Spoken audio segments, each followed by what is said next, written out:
The rain pelted against the window panes as I sat in my cluttered office, surrounded by stacks of books and flickering monitors. A dim light cast eerie shadows across the room, and a chill settled in the air. My name is Lucas Hunter, and I'm a paranormal investigator with an insatiable curiosity for the unexplained. When an email arrived inviting me to investigate the notorious Hawthorne Asylum, I couldn't resist the allure of its haunted history. The story surrounding Hawthorne Asylum was shrouded in mystery. Decades ago, it was a state-of-the-art mental institution, but rumors of unethical experiments and the suffering of patients had turned it into a house of horrors. I accepted the invitation, driven by a blend of excitement and trepidation. The night was thick with fog as I parked my car outside the asylum's looming facade. Its stone walls were adorned with crumbling ivy, and shattered windows gaped like hollow eyes. A shiver ran down my spine as I stepped out into the darkness, my flashlight's beam piercing through the gloom. The door creaked open with a groan, revealing the asylum's decaying interior. The air was heavy, charged with an otherworldly energy that clung to every surface. My breath misted in the chill as I ventured deeper, footsteps echoing in the corridor. Flickering lights cast dancing shadows that seemed to whisper secrets, and the oppressive silence was broken only by the occasional drip of water. My heart raced, a mixture of fear and exhilaration coursing through my veins. As I explored, the asylum's tragic past seemed to seep from the walls. Each room held echoes of the patient's torment, the faint echoes of their cries painting a vivid picture of suffering. In one room, I discovered a rusty wheelchair, its wheels caked in dust. The faint imprints of fingers stained its armrests, as if someone had clung to it in desperation. My flashlight's beam caught a glimpse of a tattered straitjacket hanging on a hook, the fabric worn thin by time. The weight of their stories pressed on me like a heavy burden. As the hours passed, the asylum's malevolent presence grew stronger. I heard whispers, like a symphony of sorrow carried on the wind. In a dilapidated hall, I felt a chill crawl up my spine, and the temperature dropped drastically.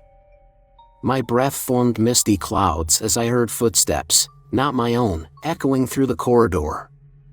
Panic gripped me as I turned, my flashlight revealing nothing but darkness. The footsteps quickened, a haunting rhythm that seemed to draw nearer. I ran, the sound of my heart pounding in my ears, my footsteps echoing off the walls. The corridor stretched endlessly before me, the walls seeming to close in as if to trap me within the asylum's clutches. My breath grew ragged, and a sense of dread gnawed at my every thought. I stumbled into a room, slamming the door shut behind me and pressing my back against it, my breath coming in panicked gasps. In the dim light, I scanned the room for a way out. The air was thick with an unsettling energy, and I could feel eyes upon me, unseen but palpable. My flashlight flickered, casting erratic shadows that danced along the walls. A low, guttural moan echoed through the room, and my heart seized with terror. I turned to see a figure materializing before me, a specter with hollow eyes and ragged clothing, its form shifting and contorting in the darkness. Frozen in fear, I could only watch as the apparition drew closer, its ethereal fingers reaching out toward me. The air grew frigid, and I could feel its icy touch on my skin. I wanted to scream, to flee, but my voice was trapped in my throat. It was as if the asylum itself held me captive, a willing participant in its haunting embrace.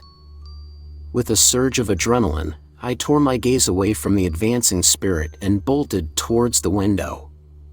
Glass shattered as I crashed through, landing in a heap on the damp ground outside. The rain soaked through my clothes, but the cold was a welcome shock that snapped me back to reality. I scrambled to my feet and sprinted across the overgrown courtyard, the asylum's looming silhouette disappearing behind me. My footsteps splashed through puddles as I raced through the rain-soaked night. The wind howled in my ears, drowning out the whispers that still seemed to linger. I didn't look back, my only goal to put as much distance between myself and the asylum as possible. Fear and determination fueled my flight, and my breath came in ragged bursts as I stumbled through the darkness. I didn't stop running until I reached the safety of my car, chest heaving and limbs trembling. The asylum's imposing figure stood in the distance, a haunting reminder of the terrors I had faced within its walls. As I drove away, raindrops streaking the windshield, a sense of relief washed over me. I had survived the ordeal, but the memories of that night would forever haunt my dreams. In the days that followed, I couldn't shake the feeling that the asylum's presence still lingered within me. The whispers, the footsteps, the specter, they were all etched into my mind, a chilling reminder of the thin veil between our world and the supernatural. The Hawthorne Asylum would forever be a place of darkness, a chapter in my life that I could never truly close. Whispers in the shadows, the haunting of Hawthorne Asylum had tested the limits of my courage and pushed me to confront the unexplainable.